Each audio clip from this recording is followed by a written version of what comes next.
Então, para a gente começar hoje, esse é um tema, né, que nós continuamos seguindo no livro Vinha de Luz.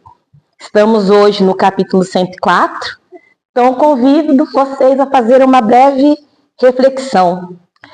Quem são... Não precisam falar dessa vez, tá, gente? Quem são, para cada um de vocês, as pessoas mais próximas que você tem? Essas pessoas que são as pessoas mais próximas são familiares? São amigos? São colegas de trabalho? São vizinhos? Quem são as pessoas do seu convívio? Nós temos aí milhões e milhões de pessoas. Temos em Eloy Mendes 28 mil habitantes. Mas tem aquele pequeno grupo que nós temos mais afinidade, que nós temos mais proximidade, que a gente faz mais do que a obrigação, mais do que ter educação, mais do que um bom dia, um boa tarde, um com licença e uma mensagem. Nós temos essas pessoas que a gente tem muito mais, algo muito além do que a cordialidade. E por que será? Essas pessoas que são as mais próximas, eu tenho certeza que vocês vão pensar como faz sentido nessa relação que nós temos com essas amizades. A gente vê que é uma relação onde há reciprocidade. E essa reciprocidade não é somente de carinho, de afeto, mas é uma reciprocidade de atenção, uma reciprocidade de astral. Geralmente aquele que é muito alvoroçado não aguenta ficar muito tempo perto daquela pessoa que é muito paradinha, né? Então, a gente vê que tem essas coincidências. Embora, às vezes, alguém que é muito alvoroçado, tipo eu, precisa de alguém que é um pouco menos alvoroçado que o Hudson. Um pouco menos, porque ele também é alvoroçado, né? Mas a gente vê que, apesar dessas diferenças, a gente vê que há uma certa reciprocidade. E quando a gente fala em família, dificilmente a gente tem essa reciprocidade. No trabalho, eu até brinco que a maior parte da nossa vida a gente passa no trabalho, porque são 8 horas diárias, né, para a maioria de nós, mas com o restante do dia a gente tem que dormir, vamos colocar mais 8 horas. Já deu 16 horas do dia. Aí, o que sobrou para nós? Mais 8 horas. Que a gente divide em higiene, que a gente divide em cuidar da casa, que a gente divide em dar atenção para as pessoas do nosso convívio, para o lazer e para resolver as coisas, que a gente tem que pagar conta, tem que comprar, fazer isso, fazer aquilo. Então eu falo que no trabalho a gente tem muitas pessoas que acabam ficando do nosso convívio, né? E o que sempre acontece no nosso trabalho? Pelo menos nós, simples mortais, né? Pelo menos acho que a maioria aqui de nós, né? Infelizmente não somos nossos próprios chefes. Não temos o benefício do Armando e da Vânia, que são os empreendedores da sua própria empresa. Mas nós estamos ali. E no nosso trabalho, a gente precisa muito das pessoas que estão conosco. Às vezes do nosso chefe, que a gente precisa sair um pouquinho mais cedo. Às vezes de um colega, onde a gente está com muita demanda e aquele colega vai quebrar o teu galho. Um dia que a gente não pode trabalhar e alguém que está lá no seu setor faz a sua vez, como diz o Hudson, faz a sua parte para que o seu trabalho não seja prejudicado. E aí a gente vê essa troca, essa reciprocidade de favores, de atitudes, de gestos. Mas quando a gente está com as pessoas do nosso convívio, que é aquele grupo que eu pedi para vocês pensarem lá no começo, a palavrinha que mais define essa relação não é reciprocidade, é lealdade. Porque com esse grupo pequeno, a gente tem uma relação de confiança, de não somente confiar os nossos problemas, mas de confiar a nossa parte mais obscura. Pois igual eu falo, conhecer a Poliana sorrindo, muitos conhecem. Mas conhecer a Poliana chorando, chorona, aflita, isso é para poucos. Porque a gente guarda parte do nosso íntimo para essas pessoas que a gente confia, que a gente compartilha um pouco mais da nossa vida do que com o restante das pessoas ao nosso redor. E quando a gente fala em lealdade, a gente vai lá no dicionário. O que é lealdade? Lealdade é um valor humano relacionado à capacidade de uma pessoa ser plenamente confiável, manter sua retidão moral, honestidade e honrar compromissos. Também encontrado como sinônimo de fidelidade, dedicação e sinceridade. Uma relação leal é aquela em que ambas as partes possuem plena confiança no cumprimento do seu compromisso, podendo envolver um contrato, uma promessa ou mesmo uma expectativa. E a gente vê como essa palavra é forte. Pois uma relação de lealdade não é uma relação construída de um dia para a noite, construída num bate-papo, construída. Uma relação que envolve lealdade envolve tempo, pois é uma relação com uma base sólida. E se até quando a gente fala do grupo maior, em que não há reciprocidade, as coisas não caminham bem, imagine quando há um caso de deslealdade. Aí tem aquele velha frase, do tempo que eu tinha papel de carta, tinha aqueles bonequinhos, né, os enamorados, que amar é dar sem receber nada, sem esperar nada em troca, né? Se doar sem esperar receber. Mas sabe qual que é o problema disso? Isso não existe. Porque a gente sempre espera reciprocidade, espera, às vezes, uma palavra, só um assim, muito obrigado. Às vezes a gente espera que seja uma simples gratidão. Mas nós, enquanto humanos, a gente ainda, nesse tempo, nesse planeta, a gente ainda não consegue se doar sem receber nada em troca. E aí a gente fala gratidão, né? Fala obrigado, que mudou para gratidão, depois mudou para gratiluz. Agora eu não sei qual que é a palavra da modinha, Lu. Tem alguma outra dos adolescentes aí? Que a última que eu vi era gratiluz, que é a mistura de gratidão com luz. Aí as pessoas, quando colocam isso na internet, colocam até umas estrelinhas, né? Para mostrar que é um sentimento bonito. Mas aí a gente para e pensa. Será que a gratidão é apenas a gente falar um gratiluz e mandar uma estrelinha? Será que a gratidão é a gente apenas dizer muito obrigada? Ou será que a gente falar o muito obrigada é simplesmente uma questão de convenção social, uma questão de educação? Do mesmo jeito que a gente fala por favor, a gente fala obrigado. E aí a gente vê que a gratidão, ela é muito além do que é uma palavra, independente qual que a gente escolheu. Se a gente escolheu obrigado, gratidão, gratiluz, isso é o de menos.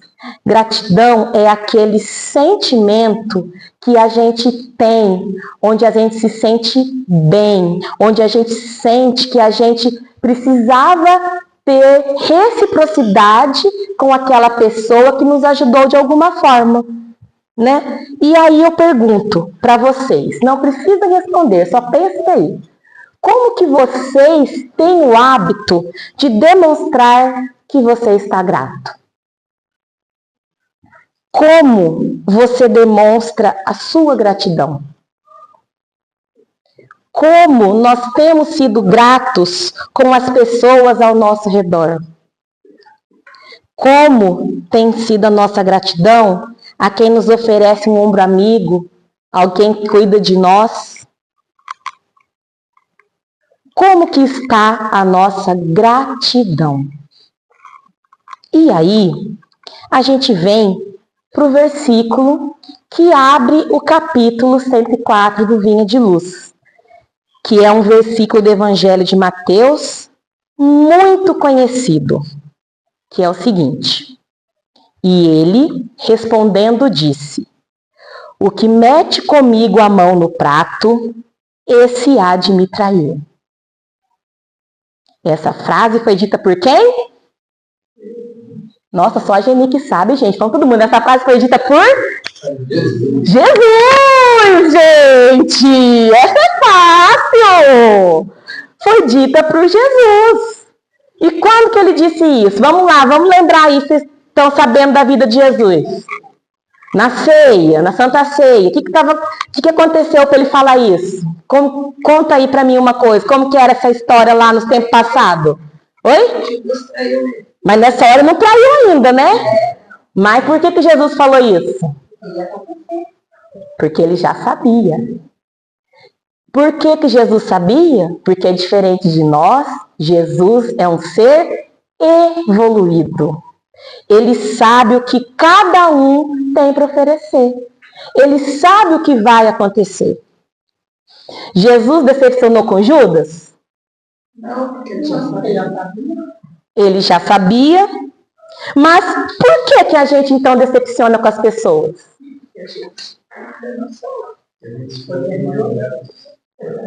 Porque a gente ainda não é evoluído. Nós criamos expectativas e nós temos a doce ilusão de pensar que as pessoas vão nos tratar do mesmo jeito que a gente trata elas.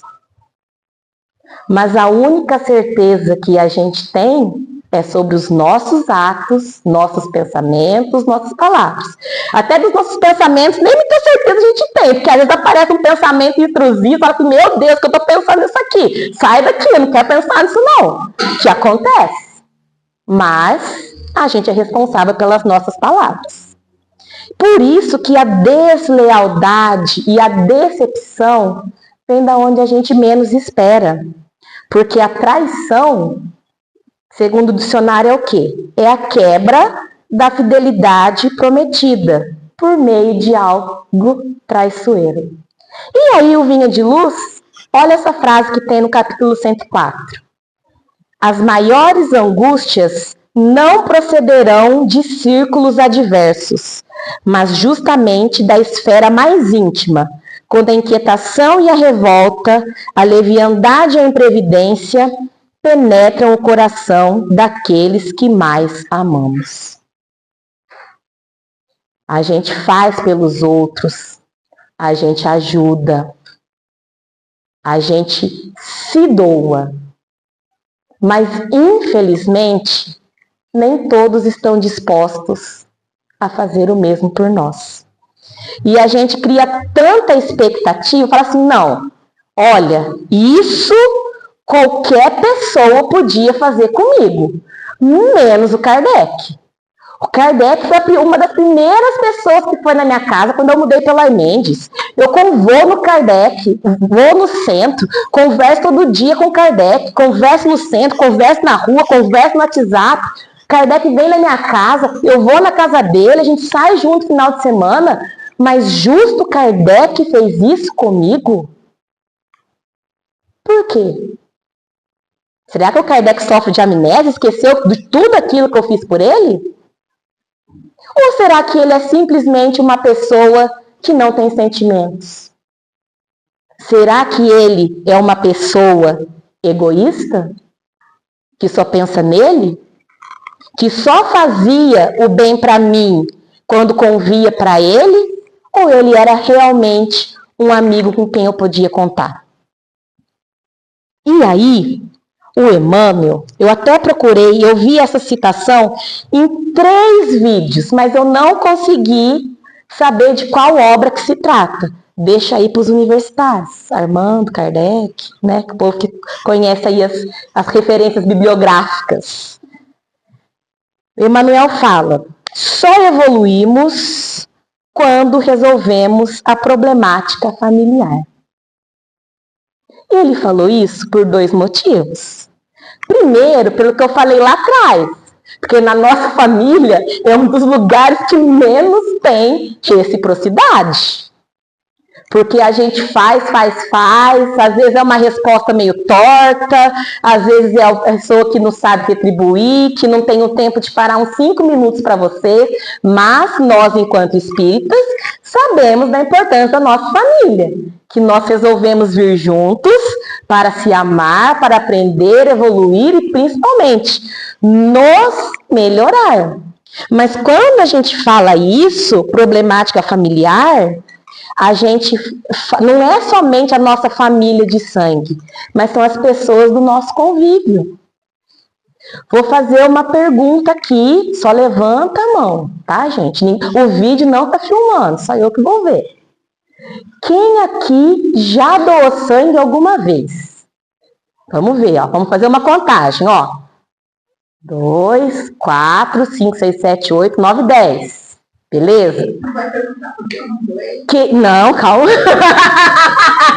Por que eu não dou, Vânia? Porque eu não posso, eu sou pequenininha. Ah, então tá bom. Então, ó, 10 pessoas aqui já doaram sangue alguma vez.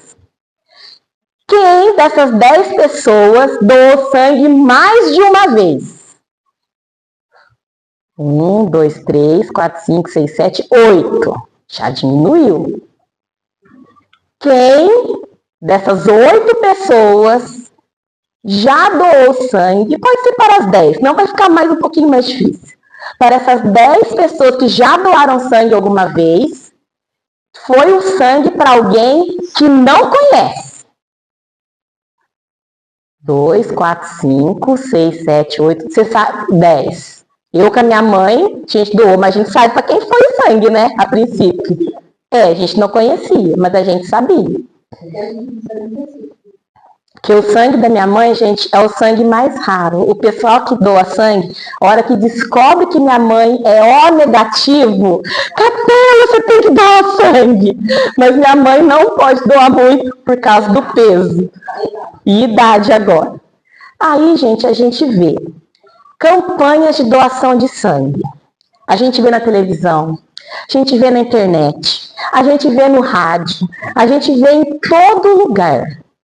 Mas, dificilmente alguém fala assim, ah, quer saber? Vou lá doar um sangue. E simplesmente doa. Geralmente, quando a gente vai doar sangue, é porque a gente vê alguém precisando perto da gente. Falo por causa de mim. Doei sangue só uma vez. A ocasião para o rapaz que sofreu um acidente no mesmo dia do acidente do meu irmão. Que ele estava entre a vida e a morte, consumindo muito sangue e não estava sendo suficiente. Eu, com a dor de perder o meu irmão, não queria que outra pessoa passasse pela dor de perder alguém por falta de sangue. Fui lá e doei.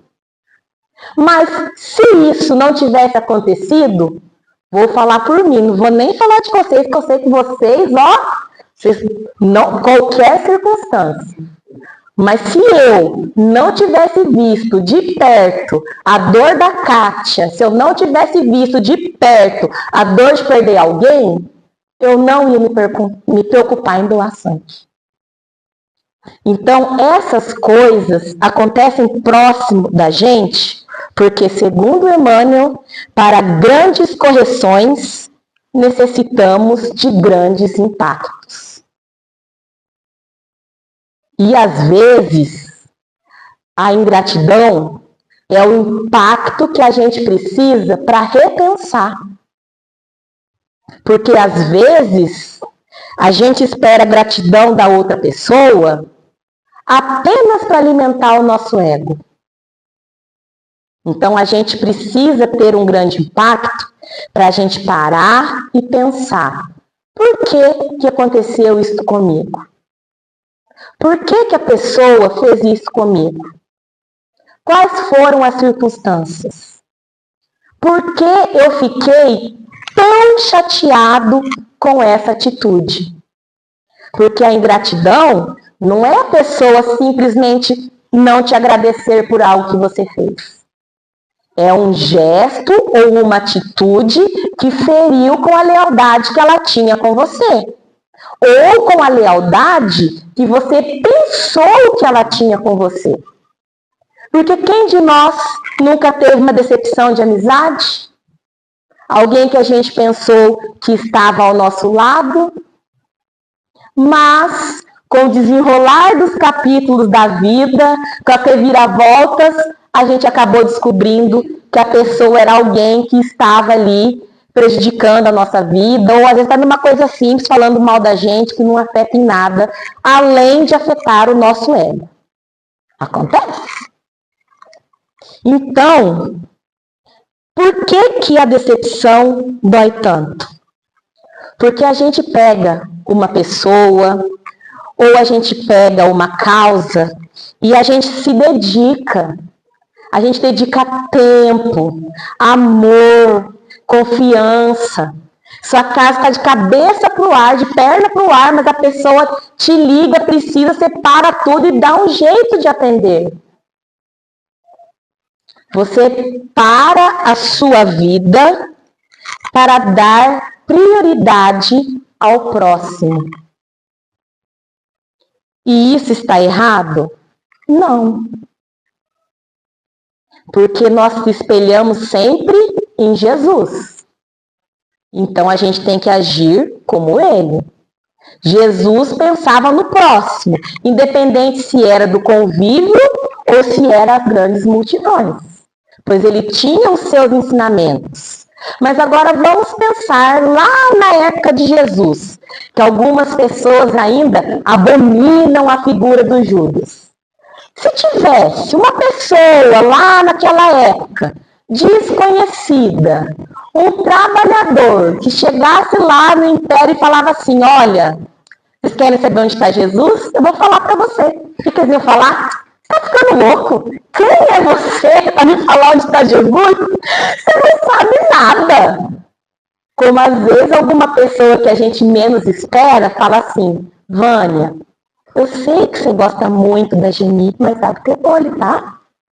Ah, quem que é poliana para falar da Geni? Eu nem conheço a Geni, nunca nem viu a Geni. A gente fala assim, porque a gente só acredita nas coisas que a gente acha que tem credibilidade. Agora, quando chegou alguém bem próximo de Jesus, que falou onde Jesus estava, de certo é verdade. Porque ele está sempre junto com Jesus. Onde está Jesus, está ele mais 11. Né? Então, alguma coisa ele deve saber. Por isso que foi Judas. Por isso que não foi um desconhecido. Por isso que a gente não deve abominar o Judas. Porque a gente sabe que todo o sofrimento de Jesus era necessário para as pessoas acordarem para a vida. Porque, como eu falei, para grandes correções, grandes impactos. Não teve pessoa boa na Terra antes de Jesus? Mas por que ninguém fala deles? Por que não tem credibilidade? Será que a única pessoa boa que serve como exemplo para a gente seguir, será que só teve Jesus? Vamos pensar um pouquinho. Mas ele tem o quê? Credibilidade. As religiões arcaicas já estavam esperando, era o Messias, que ia vir um primeiro, é o João Batista, é o anunciador. Tinha toda uma expectativas, né? E que foi concretizada com a encarnação de Jesus. Por isso que isso foi tão necessário. Só que a gente, hoje em dia, nós seguimos Jesus, que ele é nosso exemplo de evolução. Mas a gente pode aprender com qualquer pessoa. A gente pode aprender com qualquer pessoa. Mas o mais importante do que a gente aprender com essas decepções, porque a decepção, às vezes, mostra aquilo que a gente não via, ou que a gente não queria ver. É igual aqueles casos, né, que a pessoa trai o marido, que fala que o marido é o último a saber. Às vezes ele é o último a saber, mesmo. Mas às vezes ele não queria ver as coisas que estavam acontecendo. A gente sempre tem os sinais. Mas como nós somos razão e emoção, a nossa emoção muitas vezes não deixa a gente pensar com a razão.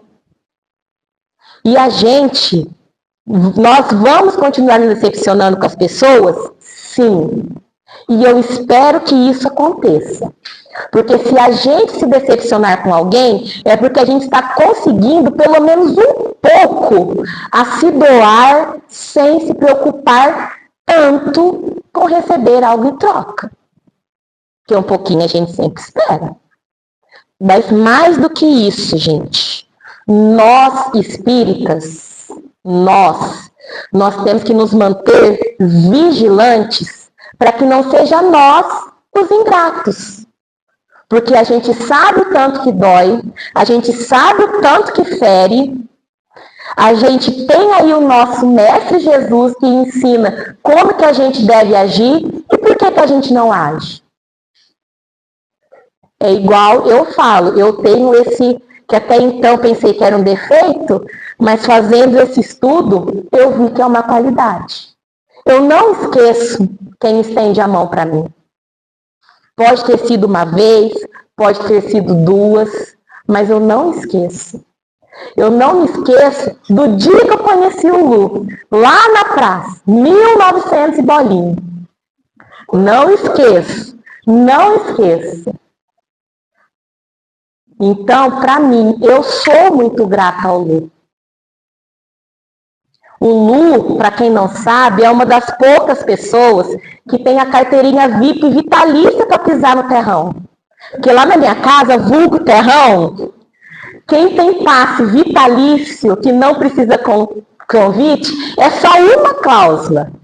Quem pisou na terra do terrão, pode ir no terrão o dia que quiser. E o Lu estava lá. Não era, Lu? Quando não tinha nada, era só o terrenão mesmo. Só mato, literalmente. O Lu estava lá. Pode ser, hoje, nós tivemos a graça de conviver com o Lu aqui no Centro Espírita. Mas com as voltas que a vida dá, pode ser que nós estivéssemos aqui juntos. Mas nem por isso eu vou esquecer aquilo que o Lu fez para mim. Então, se nós não estivéssemos aqui e algum dia o Lu precisasse de alguém que saísse com ele para tocar a campainha e sair correndo, pô, ele toca essa ideia. O que você acha? Falei, Lu, eu acho que não vai dar muito certo tanto, porque eu dei uma engordadinha, não estou correndo muito, não vai ser uma aventura muito bem sucedida. Mas se precisar de outra coisa, conte comigo. Mas a gente esquece das pessoas que fazem bem pra gente. A gente lembra delas muitas vezes só enquanto elas estão ajudando, enquanto elas estão servindo. Há pouco tempo atrás, eu encontrei hoje não mais criança, já uma moça, que falou para mim assim, Tia Poli, lá no Centro Espírita ainda tem reforço? Você é dessa época, gente. Nossa, eu aprendi tanta coisa lá. Olha só, sentiu-se grata. grata nas palavras, podia ser através de gestos, porque nós espíritas, a gente tem um discurso muito bonito. A gente estuda muito, a gente lê a codificação, a gente lê os livros do Allan Kardec, a gente lê os livros do Chico. Nossa, eu já li dos livros do Chico. São quantos livros, gente? Que eu nem sei o número, mas um tantão aí. Nossa, eu já li 20 livros do Chico. Ai, você, eu já li da Zíbia. Zíbia não é livro bom de ler, não. Zíbia é romance, você tem que ler codificação. A gente fala isso. A gente podia falar diferente. Ah, você leu a Zíbia? Que legal! Vou te mostrar um outro livro, que é uma história também que você vai gostar muito, chama Nosso Lar. Você já ouviu falar do filme? Olha a abordagem diferente. Então, gente, para a gente poder aqui já ir encerrando, a gente precisa agradecer tudo que a gente tem. Até esses perrengues, porque a gente no perrengue, a gente ainda aprende alguma coisa. Nem que seja uma gambiarra, mas a gente aprende. E se nós estamos aqui para aprender, então está tudo correndo conforme o planejado. Nem sempre como esperado, porque criamos nossas expectativas, traçamos nosso plano, mas tudo conforme o esperado. O Hudson, ele até tem uma frase que ele fala assim: é melhor se surpreender do que decepcionar. Que às vezes a gente não promete nada, mas a gente consegue fazer alguma coisa e surpreende. Olha que legal! Mas às vezes a gente cria tanta expectativa e a gente se decepciona. Então, assim, se não houver a mobilização, como eu gostaria que houvesse da rifa, infelizmente, eu sei que eu não deveria me decepcionar, mas de certa forma eu vou ficar. Mas, por quê? Eu ainda estou aprendendo, gente. Eu ainda estou aprendendo. Mas, né, a gente sabe que a minha decepção não vai ser grande, porque a gente sabe, ainda mais nós aqui na Casa Espírita, que a gente está aqui hoje, eu estou desenterrando memórias. A gente já teve seminário aqui, feira do livro lá no clube, semana cultural, peças teatrais, e quem é daquela época sabe o custo que não era para ter sempre alguém ali. Era sempre as mesmas pessoas. Então, o meu convite para hoje é que você faça parte de ser sempre as mesmas pessoas que estão fazendo algo para o mundo ser melhor. Se você não consegue fazer algo para o mundo ser melhor, algo para a sua casa ser melhor, algo para a sua família ser melhor, mas que você faça algo, independente de todos esses sentimentos que a gente tem. E como disse Jesus, quando ele fala nos mesmos pratos, a decepção só vem de onde a gente menos espera, porque a decepção vem de onde a gente menos espera, porque a gente não estava esperando mesmo uma surpresa negativa. Mas lembra de uma coisa, a ajuda também, muitas vezes, chega de onde menos se espera. Você passa um perrengue, às vezes aquela pessoa que você nunca viu na vida, que você acha que não gosta de você, vai ser aquela que vai te estender a mão. Então, se a gente, já que a gente não pode controlar as surpresas que a gente tem, que podem ser boas ou ruins, o convite é que nós sejamos sempre a boa surpresa, independente de qualquer coisa.